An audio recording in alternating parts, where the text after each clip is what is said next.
Hello, and thank you for joining us on Classic Vinyl Podcast. We're going to do some Buffalo Springfield today. Moo. For what it's worth. Is that what Buffalo says? No, I don't think buffaloes moo. No, they kind of grunt, don't they?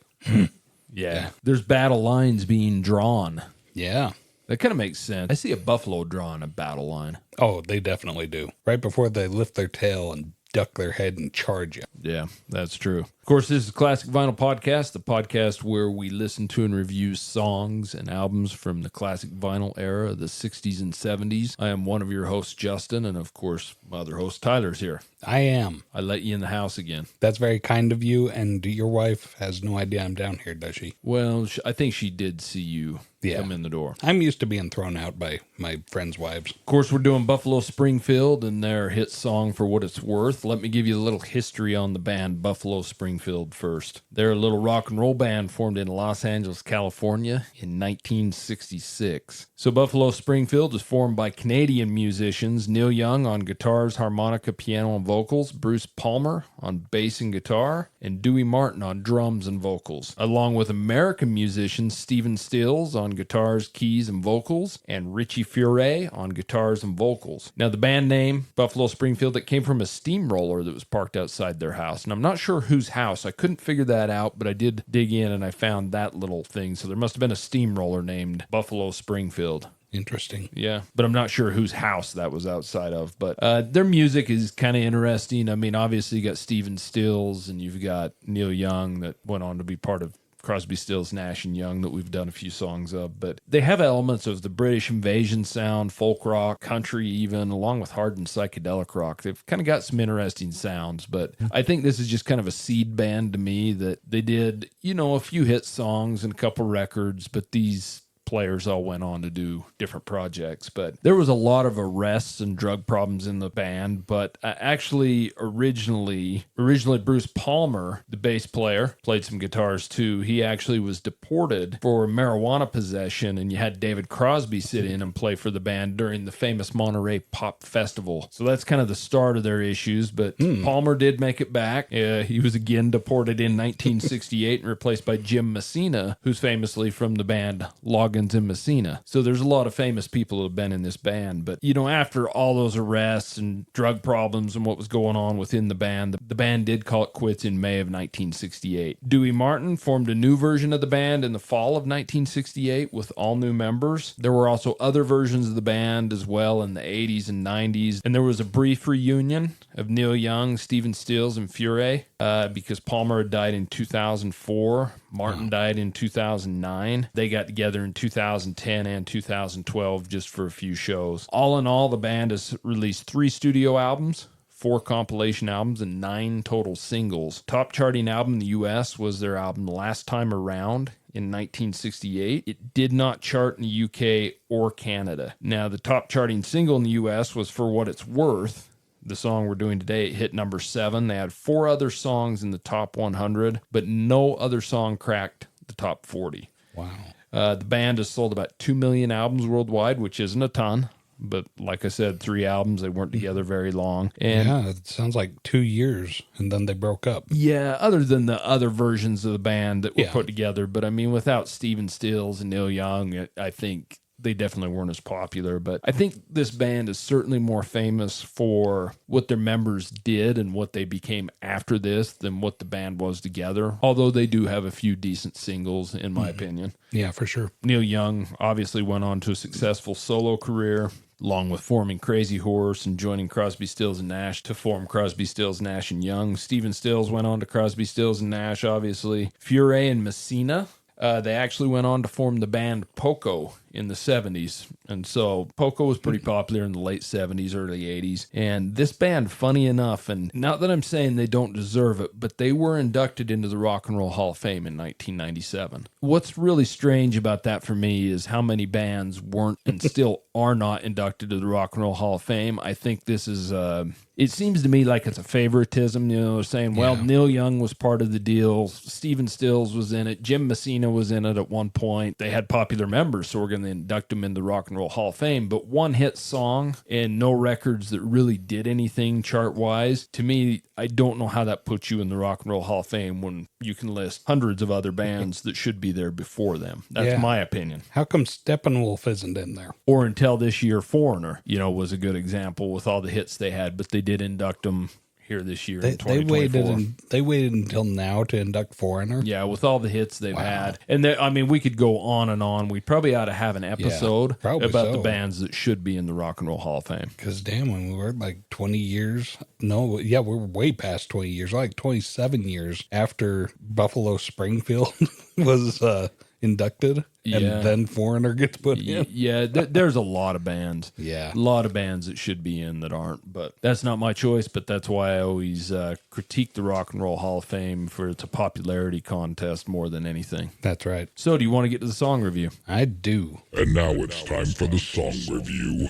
Okay, before we get into the details on the song and everything, Tyler, what is your history with For What It's Worth? Very extensive. This song has a ton of radio play and pop culture play. This one's all over period pieces, Vietnam War movies about anything really, and TV shows from the time period as well. Another iconic song of the 60s and very reminiscent of like a anti-Vietnam War song, right? Well, and we'll get into that a little bit. I kind of associate this song as anti-Vietnam, but really when you get into details, it's really not. It's more about the youth movement. But one thing I was going to say, a lot of what we do on this podcast is we're introducing you to new songs that you don't have a ton of history with. But of course, when we're doing these popular songs, you know them. But the one thing you said when you first started playing. I'll tell you one thing is I knew this song very well. I did not know the dang name or the band that sang it. Yeah, even once I told you, you were unaware of Buffalo Springfield. Yeah, Buffalo Springfield, For What It's Worth. I'm like, which is the band and which is the song? I think that's one thing you can really say about this song is most people probably don't know who Buffalo Springfield is, probably don't know the song For What It's Worth, for the name, I should say. But when this song starts playing, everybody knows it because it's been in famous movies, it's been in commercials, you're right. It's in any movie that's a period piece about the 60s. This is a quintessential song of the 60s. They probably think it's named There's Something Happening Here.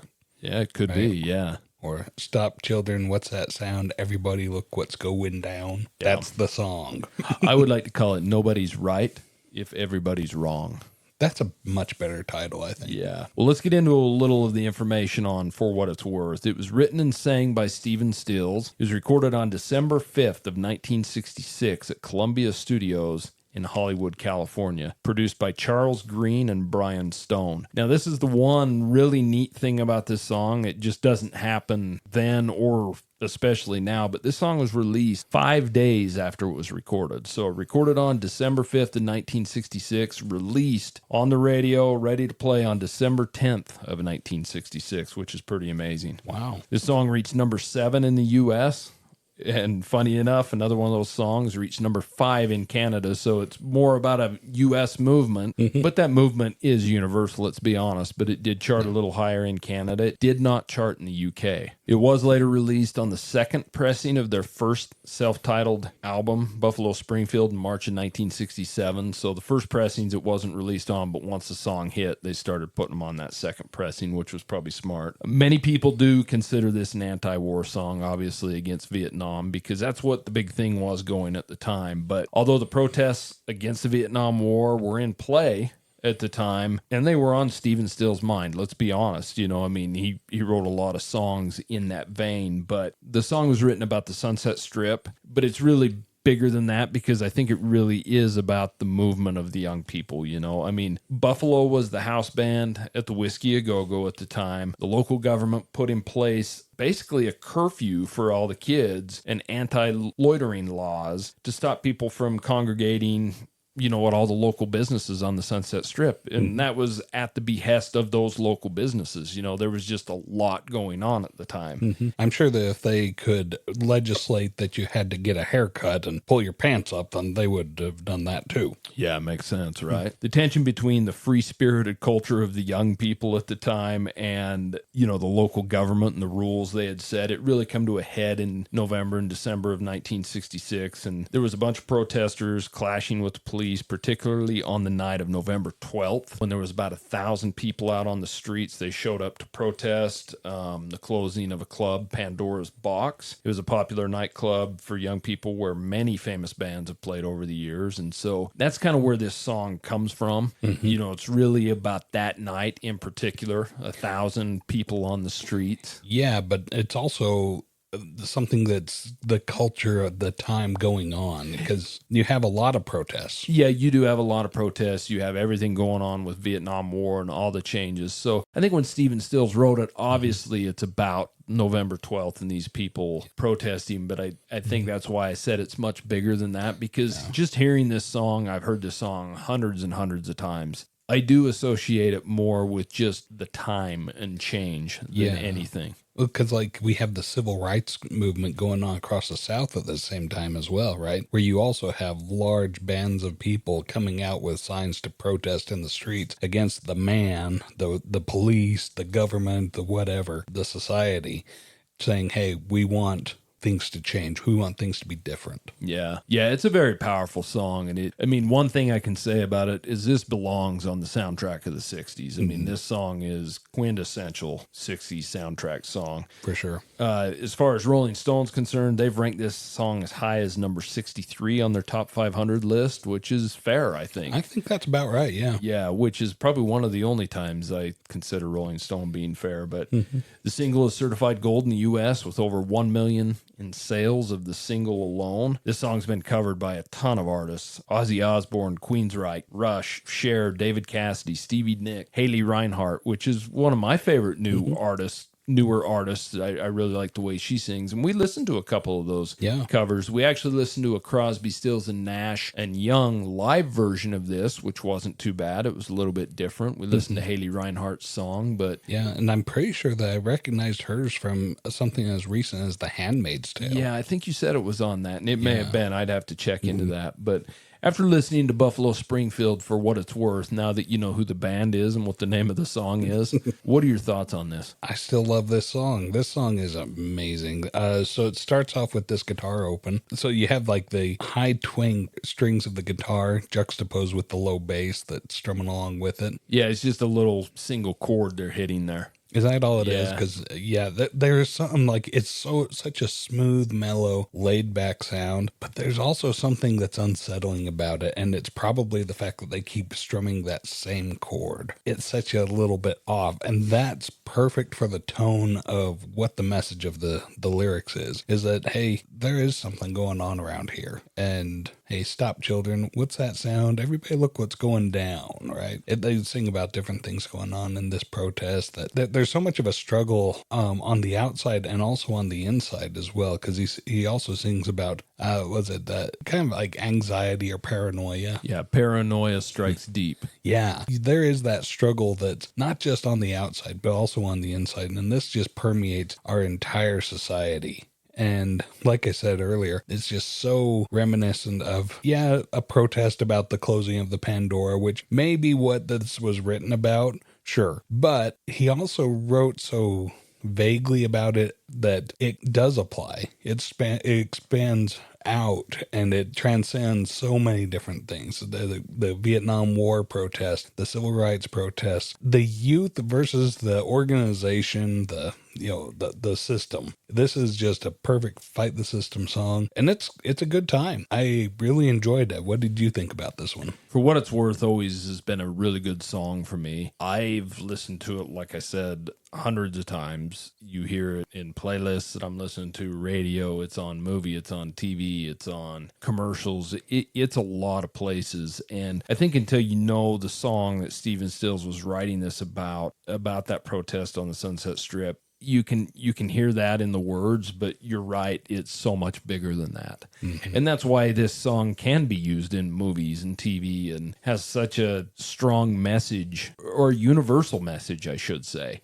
I love the way the song starts with the bass and the little guitar note. I think that's good the way it goes through. The echoey guitar after the chorus is really good, and it continues after that. And there's like some little licks after the section where he says paranoia strikes deep. There's some little guitar licks that continue through the end of the song, and I really enjoy those. The drums are good. They're mixed really well for 1966, but they're used pretty subtly. The vocal is almost like a spoken poetry vocal in a way. Yeah. There's not, I mean, he does sing, but it's not a powerful singing voice. No. It's more of a spoken word in a way, but almost like beatnik. Yeah, kind of. I don't know. It just fits it perfect. The lyrics in it are great when we talk about there's battle lines being drawn. Nobody's right if everybody's wrong. Mm-hmm. What a field day for the heat. 1,000 people in the streets. I like the lyrics. It's a perfect poetic song. I really enjoy how it has that universal message of fight the system and something's changing here.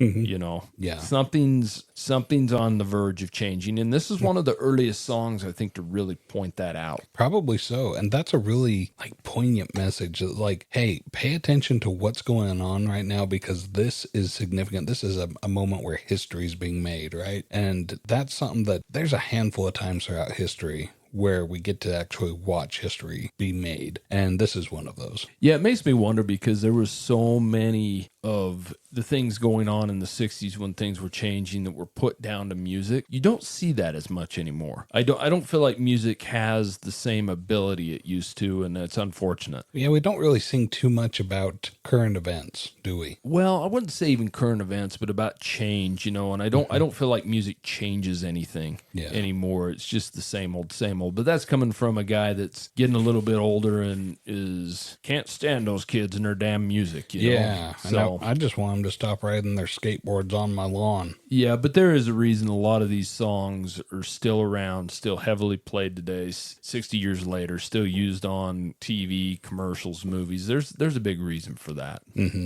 But excellent song. Do you want to get the song rating? I do. Song rating. Okay, if this is your first episode, I'm going to explain our rating system very briefly. 0 to 10, 10 being the best. And I put this one way up there, Justin. I put this one a solid 9. I love the tune. I love the lyrics. I love this song. And I think that it was just a stroke of genius that wrote it. And he had no idea just how significant it was when he wrote it, I don't think. I think that he was just talking about youth protesting in the streets of L.A., but no, this really exploded, and it was about so much more. It became about so much more. Where do you put this one? I'm not quite as high as you, but I really do like this song. I put this song at an 8.5, and probably if anything, my only real complaint about the song is I hear it too much. Yeah. And we say that a lot here. And guess what? When I hear a song too much, sometimes it's not the song's fault, right? True. It doesn't change how good or how not good a song is. But sometimes when you hear it a lot and you've heard it hundreds and hundreds of times, you know, you don't sit down to visit them very often. And it is a little bit different experience when you sit down here on a good system and listen to it with good speakers and everything. And you're not just listening to it in the car on the radio, you know. But excellent song, 8.5 for me. I think it's a perfect soundtrack to the 60s and great song. And you know, the song doesn't choose to play itself. There's a reason why this thing has so much play. Yeah, there's a good point to that. Yeah. So anyways, that's Buffalo Springfield and their most popular song by far, For What It's Worth. If you have any questions, comments, or concerns, or would like to send us an album or a song to review, send them to classicvinylpodcast@gmail.com. And like I always say, and I'll never get tired of saying it, we appreciate taking your time to listen to us. And until next time, we'll see you later. See you. Thank you so much for listening to Classic Vinyl Podcast. And don't forget to subscribe on Spotify or Apple Podcast or wherever you listen to your podcasts. Follow us on Instagram at Classic Vinyl Podcast for updates and also share us with your music-loving friends.